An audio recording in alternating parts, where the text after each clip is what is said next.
Hello and welcome back, developmental drama listeners. Today, we shall talk about lighting and sound for developmental drama. While stage lighting in general refers to the illumination created by the lights that help the audience to see the action, understand the plot, and set the mood of the production. Usually, stage lightings are mounted higher than the stage on overhead grids. This makes it important for us to check that the lighting is aligned properly to avoid accidental falls, and we must also ensure that we do not overload the grids due to the weight of the lights. Many lights, especially incandescent bulbs and certain LEDs, generate heat. So, ventilation is necessary to prevent overheating. Thus, we must ensure good airflow near the lights. We must always make sure to turn off the power before beginning the installation of any light or related equipment and also ensure that all the wiring is grounded and insulated to prevent short circuits. Regular maintenance and inspections are necessary to keep the production going since older equipment might degrade and cause hazards. There are multiple types of different lights which are used to illuminate the stage. A few of them are spotlights. These are the lights which are used to focus on a particular character or object in the production. These lights are generally used to draw attention. Fresnels are the most appropriate for ambient lighting and are either placed on the top or on the sides to give a naturalistic feel. Parcan, often referred to as bar, that is parabolic illuminized reflector, Parcan helps to produce intense light. These are used to produce deep colors and special lighting effects. Different shapes of light beams can simply be achieved by rotating the lamp. Though less precise, these are used to enhance the color, mood, and background filling. Floodlights are wider beams of light that are used to cover a larger area of the stage. Even though they can't be used for facial highlighting, they usually provide a general lighting for the stage. Backlights are used to separate the actors and properties from the sets. They are usually placed behind the actors or the props. Follow spots are used to follow an actor wherever they move. Operated manually by a technician, these are types of spotlights. Last but not the least, moving lights have automatic abilities to move and they are far beyond traditional lights. They help to produce complex and extraordinary effects.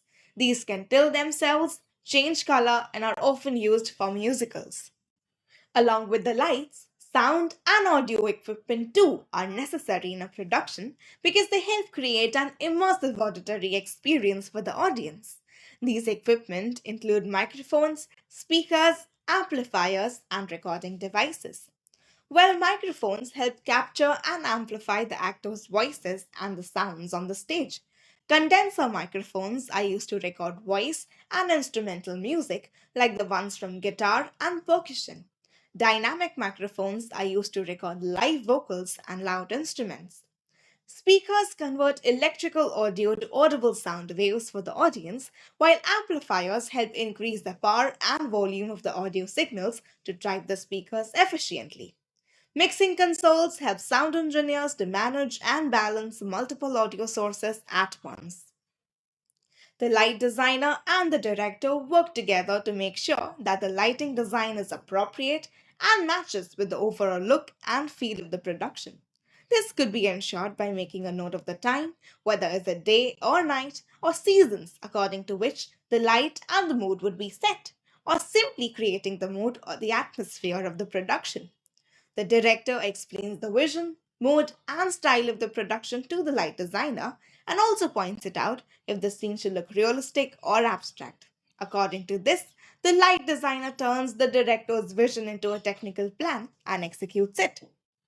The close working of the sound director too with the director is very crucial as it is the sound director's job to convert abstract emotions into scenes using music. They also help blend the music pieces and dialogues when pre recorded, or help with the location of the mic, which would help capture live dialogues. Lights, except for illumination, can be used for various other purposes in a production. Firstly, it helps grab the audience's attention to a specific aspect.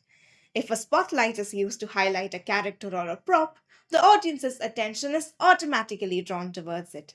Also, the color of the lights and the intensity help set the atmosphere for the story. The music in a play helps fill in the gaps between the scenes that would aid the audience's interpretation of the performance. Some sounds add mystery to the existing scene, while some others give voices to the loneliness depicted on stage. The lighting effects are the creative use of light that help us enhance the impact of the play on the audience. These give the play a natural look as these effects blend perfectly with the scene. Tools such as gobos and spotlights can be used to give such impacts. While a gobo is a disc usually made of metal or glass with a design etched on it, and when kept in front of a light helps create effects on the stage that enhance the scene, spotlights are effects as they create focus on a particular object. They are used to guide attention and enhance the visuals on stage. Sound effects, unlike light effects, help add enchantment to the production and make it more relatable and realistic. Sound effects can help indicate seasons. Say the sound of the rains could help the audience understand that it is monsoon. They can also make the production realistic by adding sounds like the ones of the birds chirping or of one's footsteps. These sounds help get us connected better with the audience and can simply be added by joining pieces of music. The light designer and the stage manager work together in order to enhance the production further. This coordination is important as the lights need to be changed often. For example, when some props, say the tables, are to be brought onto the stage, the lights that should be used are the working lights, or in another case, the lights must be dimmed. This coordination usually occurs during rehearsals, and both the backstage director and the lighting designer would take a note of it in their cue sheets.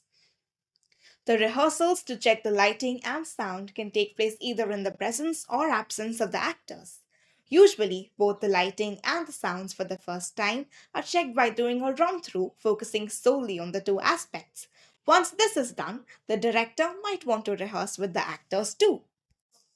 The lighting and sound teams work with the actors in order to practice during the rehearsals and also during the show, as they, along with the actors, give the audience a good experience, as the light create the atmosphere and the mood, while the pitch, quality, and volume of the sound would help give the audience an emotional experience. While giving the audience this emotional connect, it is important for the lighting designer to not get involved emotionally with the play in order to maintain the logical flow of lights throughout the production. Before the show day, one must check all the power sources and ensure the correct load distribution, secure cables to prevent hazards, test mics, speakers, and lights, and keep them ready. Keeping these pointers in mind would definitely enhance your experience working with the light and sound teams. Well, we hope you find this episode useful, and this is it for today's episode on lighting and sound for developmental drama. This is Harashri Karya signing off. Until you hear from me again, stay connected.